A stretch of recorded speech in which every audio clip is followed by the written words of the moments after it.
Ladies and gentlemen, welcome back to the channel. Peace, love, and positivity to you. My name is Sohum, and today I'm bringing you a first-time reaction to an 80s new wave band called The Culture Club. We're going to be checking out their songs Black Money, That's the Way, and Melting Pot today. This should give us a good idea of what their sound is like, though with some cursory research they delve into the genres of reggae, of soul, of R&B, which is a very interesting combination of styles and should make for a very fun listen. So I'm super excited to check these out today, but before we do, a massive thank you goes to Rodney the Encouraging for the donation request and the selections today. Now, let's just jump into it.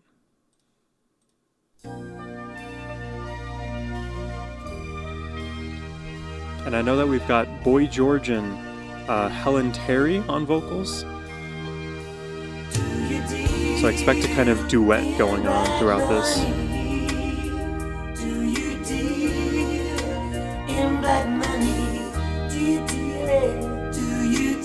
And you can hear the harmony already. That's really soothing.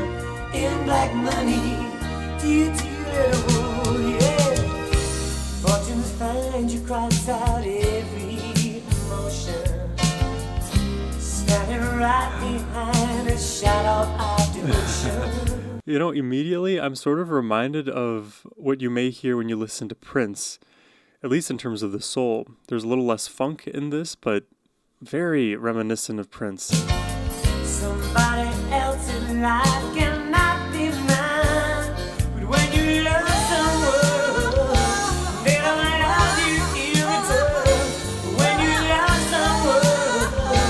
hear Terry in the back.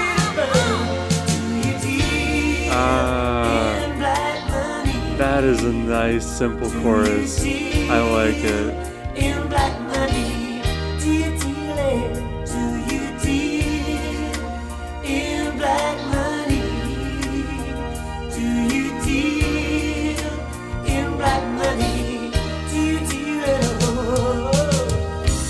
I believe that nothing could go. Yeah, super vibey. Magic potions, won't you save them? Now I'm trying to figure out what the Black Money is specifically referring to here. Something to do with maybe like unreciprocated love. Let's see. Magic potions, won't you save them? Dreamer, somebody else's life cannot be mine. But when you love someone, they don't love you in return. The when vocals. You love someone, you got money to burn. Do you deal in black money? The way it kicked back in there. Do you deal in black money? And their voices complement each other so well. This Boy is in the foreground, Helen in the background. Great contrast. Yeah.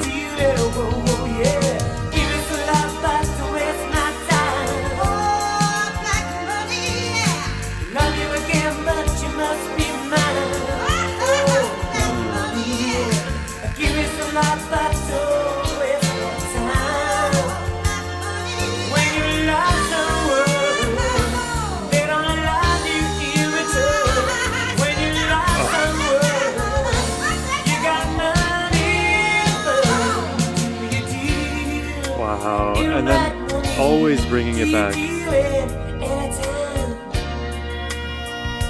Oh, okay. I'm not complaining at all.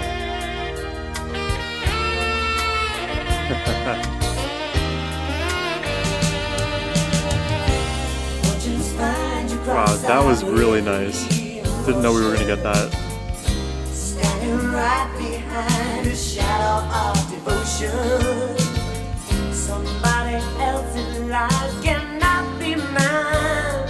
But when you love someone, they don't love you in return. When you love someone, you got money.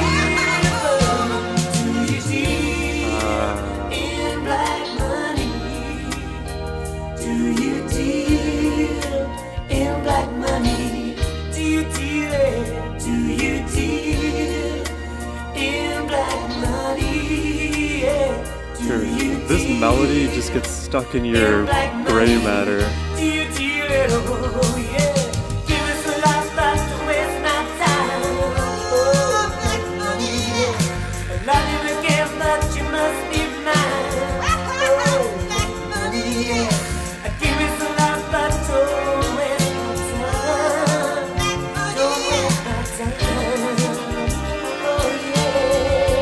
And the emerging sax once again.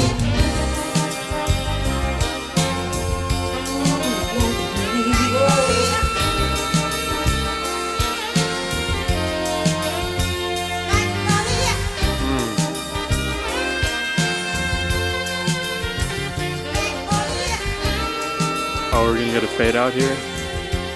It's kind of giving that energy.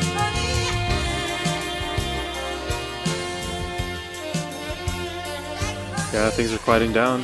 Fade out. I mean, that was such a fun listen. The sax, what an X factor that was. Definitely, like, in terms of vibe, super reminded of Prince. And it's interesting, right? Because we have the two vocalists in Boy and in Helen. And it takes both of them to be able to produce something that may sound similar to Prince's voice, though we know that Prince also, can't be rivaled in a lot of these ways, because Boy's voice is very smooth, very warm, relaxed, and that's kind of just where he was sitting in the entire song. And then Helen was bouncing all up and down, bringing those high notes even higher, and like dancing, almost like one of those those Chinese dragons, like flying in the sky. Very nice, like kind of 1-2 punch that we got from them, because they accomplished two very different things as vocalists and as what in terms of what they were doing as well in this mix, and it works really well. So yeah, I'm reminded of Prince definitely also in the chorus. The Black Money chorus just feels it's a very simple chorus, and it feels like something you could just loop unendingly. You can just keep going and add more layers, add more instruments in a live performance, right? This kind of song, it was 5 minutes 20 seconds here, easily could be a 15-minute song with like a million different other instruments that get their time to shine in the solos, and you bring it back to this Black Money, which is the most important thing I think we need to discuss here, is what is the actual meaning of this song. And I was kind of like back and forth in my mind about what interpretation made most sense to me. And I think the best narrative that I can cobble together with my initial reaction here is, it seems like there's a sort of unreciprocated, unrequited love that's going on, and that person who is giving the love out but not receiving it in kind, they would like the love to be returned to them, but it feels like if you have to ask for it to such an extent, then the love that you would get if you did receive something would be tainted, would be a sort of like black money. And when I think of black money, I almost think of like the black market, which, is right below all of what is supposed to be the way, maybe a more securely attached relationship. But instead here, it seems like there's like a bit of an attachment avoidant dynamic. And the sort of crappy thing about that dynamic is the person who's anxiously attached, they want to feel loved. And oftentimes the avoidant, to feel regulated, they don't want to be connected in the same way that the anxious does. And it doesn't necessarily have to do with their actual feelings towards the anxiously attached individual, but it's the way that they present their feelings for one another that is different.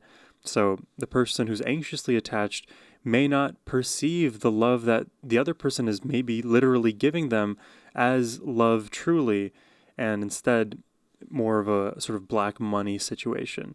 So that's one possible interpretation. It also just could literally be this gross imbalance of one person just putting all of their love into the other, and there's just nothing kind of coming back up there, which, if that's the case, then you have to start looking at one's own self and think like, okay, I gave all that I could to this other person, but now I need to start setting boundaries for myself so that I'm not emotionally being overextended here.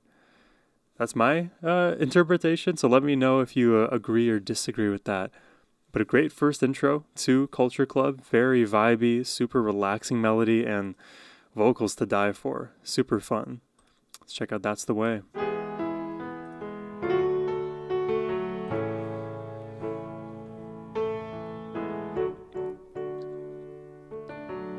Piano ballad. Clowns caress you, figures undress your fear.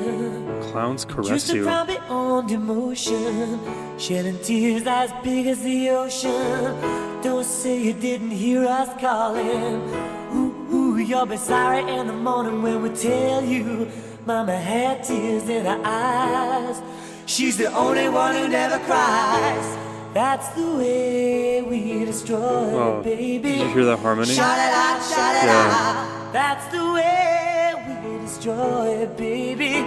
Shout it out of your mind. Are you saying that's the way you destroy a baby? Destroy it, baby.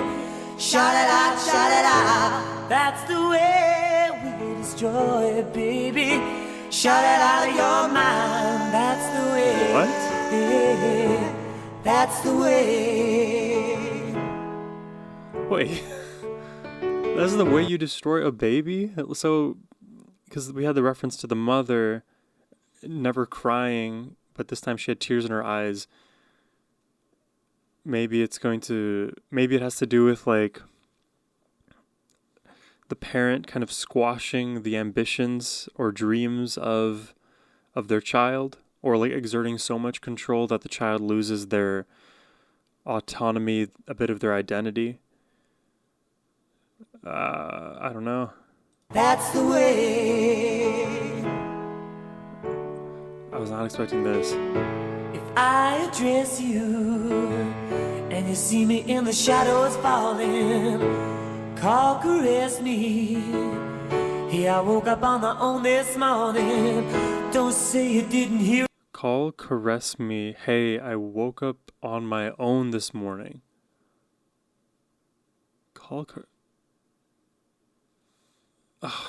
Keep going. Hey, I woke up on my own this morning. Don't say you didn't hear us calling.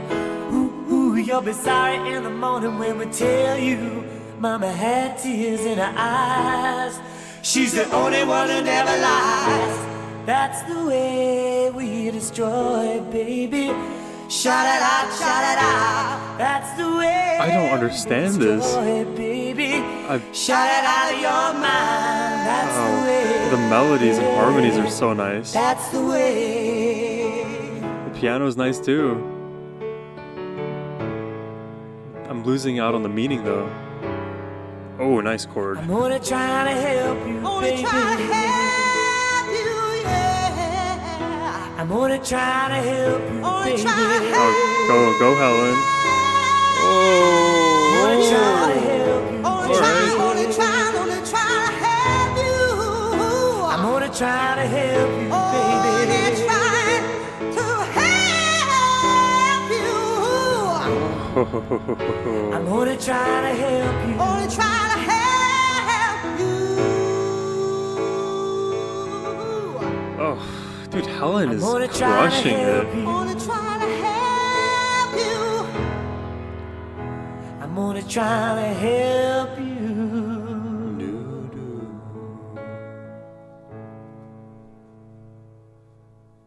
I'm only trying to help you. And that's the thing that just got repeated at the end there. I don't understand this song. Like what does this song mean? I'm gonna Google. Let's see if we can't get at least some understanding here. Before we do that, my interpretation now is that the mother in some way has been oppressive to the growth of this child, and in their upbringing, in their adulthood, they couldn't come into their own until maybe far too late. And maybe the mother never lies, but also in not lying, she's oppressed her children. She has tears in her eyes, and those tears, they're not tears because she views like something. The tears, in my estimation, seem like they come from her inability to control anymore, rather than something that would be more of a legitimate reason to cry. I don't know. I'm Googling. Hold on.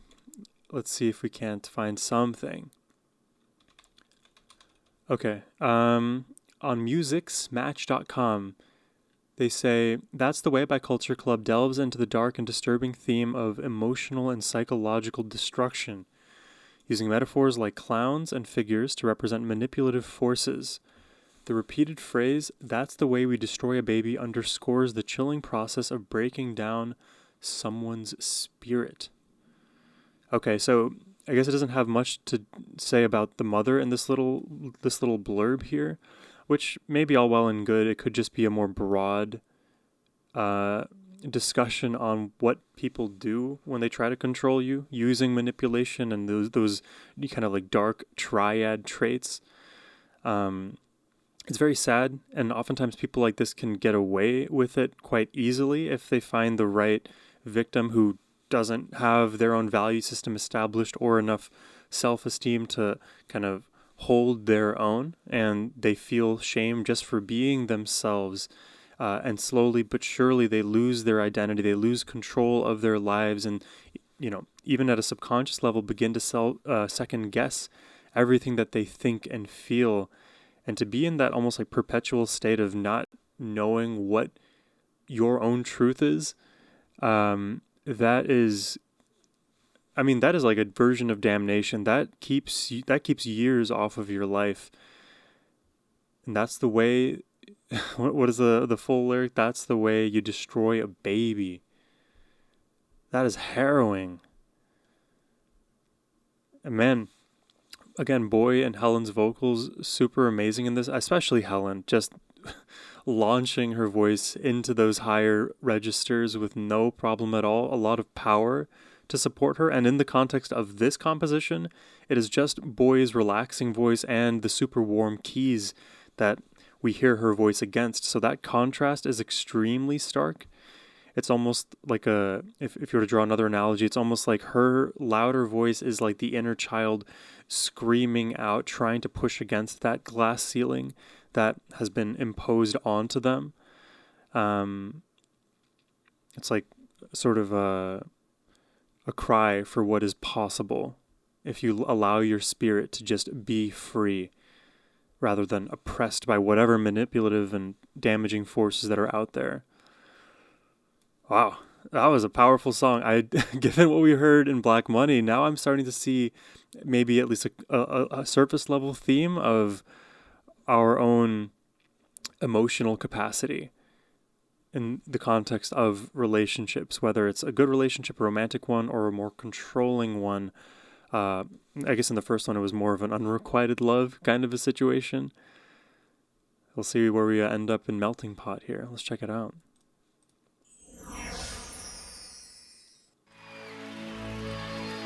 This song is called Melting Pot. Sounds like it's alive. It goes like this. Ooh, what a beat.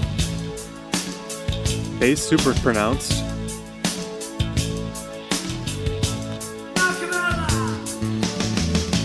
Take a picture of white man, wrap him up in black skin, add a touch of blue blood, and a little bit of bitter red Indian boy. Woo! Like a good key, yeah. Oh, Lordy, Lordy. It's a good chicky, yeah. Oh, You know you love it all together. And it gotta be something for Ooh. you like singing. dude, those high notes. If it could only come true, you know what we need. You hear the sax now. Big American pie, big enough to take the world and all it's got, and keep it stirring for 100 years or more. And turn out coffee-colored people by the school.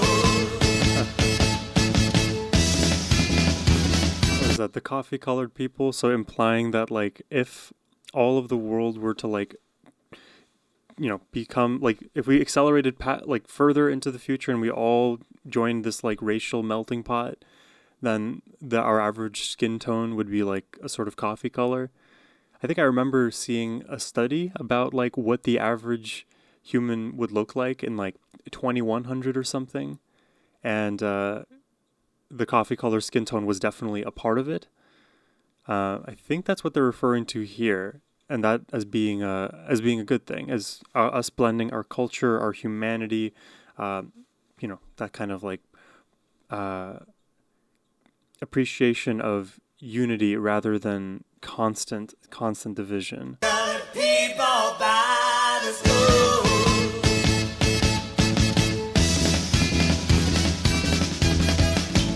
Rabbits in the fire. This bass and drum pair. Got the Beatles all the some guy. Well, it really doesn't matter what we listen to.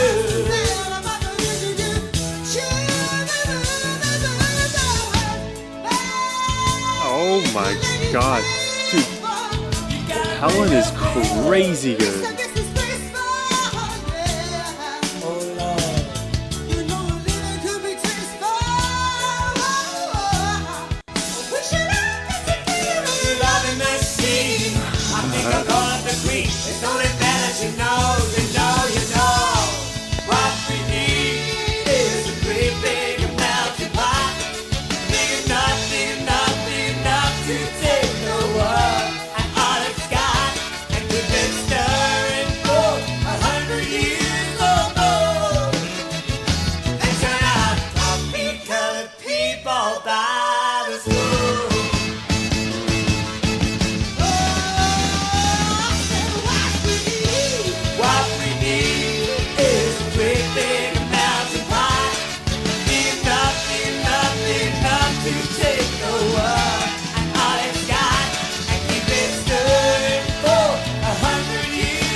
Are we really?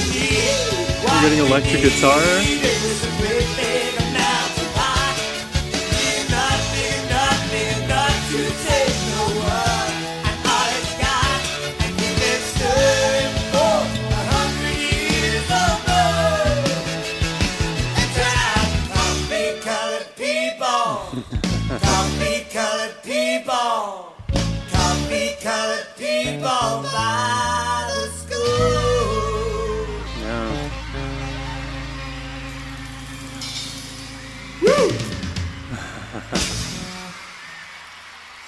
I think that was their most energetic song yet. And love the live performance and the energy that they bring. And I love that in the duet that they have, they go back and forth physically on that stage, like leaning into one another, also like visually depicting the unity that they hope to spread. And I think, as you may very well may know on this channel, that is another message that I love to spread, is one of unity. We can hopefully at some distant future, I mean, I would rather have it sooner, but find a place of global harmony where we limit the conflicts of anything. I feel like we can't reduce it all the way down to zero, even though that may be preferable. Reducing conflict and having people actually see past their surface level differences. And surface level differences, the key one would be skin color, right? So for so long, societally, the world has been racist in all of the possible ways, and it feels like now in the 21st century, the discussion is moving more towards, okay, we all agree that racism is problematic. How can we now uproot it systemically in all of the ways possible? Whether it's in our thinking, our emotional affect, if there's something going on institutionally, the cultural conversations need to be happening and continue to happen towards a path that leads us to unity rather than, again, division. And a song like Melting Pot, it's a super energetic one where the points are very clear. I think even in the beginning we had those lyrics about like having the white man being wrapped in the black skin with all the blue blood, and then you have the a bit of the red from the Indian boy, like all of the different layers of humanity all brought into one. And of course, that's not a comprehensive list either, but you get my main point and the point raised by Culture Club here. It's so important to do this, and in a lot of different ways too. You can think if you weren't a person who cared about like the moral optics of something, and you only cared about like the practical implications of like policy change or cultural viewpoints, you can see diversity as a positive thing on the outcomes of even businesses. Having diverse opinions and thought, understanding problems from multiple different unexpected directions rather than just existing in our own silos in perpetuity, it's a far preferable approach to incorporate diversity. And you can even look towards evolution as an example of that in the realm of biology. I mean, it wouldn't have been possible for the human species to exist in the capacity that it does if it weren't for years and years and decades, millennia, millions of years of evolution and maladaptation, things going right here, wrong there, all of it not exactly homogeneous. It's easier to say these things, and you can't really easily convince and change the mind of somebody who doesn't believe these things, but it is my hope that more and more people with time start letting a lot of these things that keep us separated, just let them fall by the wayside, because there's far more important things for us to be concerned about, like our own humanity, our own human experiences, and collectively we are a lot stronger than if we're always at each other's throats. So that was the Culture Club reaction today. I hope you enjoyed it. Definitely would be down to check out more of their stuff. It feels like the combo of Boy George and Terry with even the saxophone is one that is extremely auditorily pleasurable. So for me, I'd be down to check out more. But that's all I have for you today. If you'd like to request a reaction yourself, please hit the first link in the description box below. But as always, my friends, have a wonderful rest of your day. Take care and peace.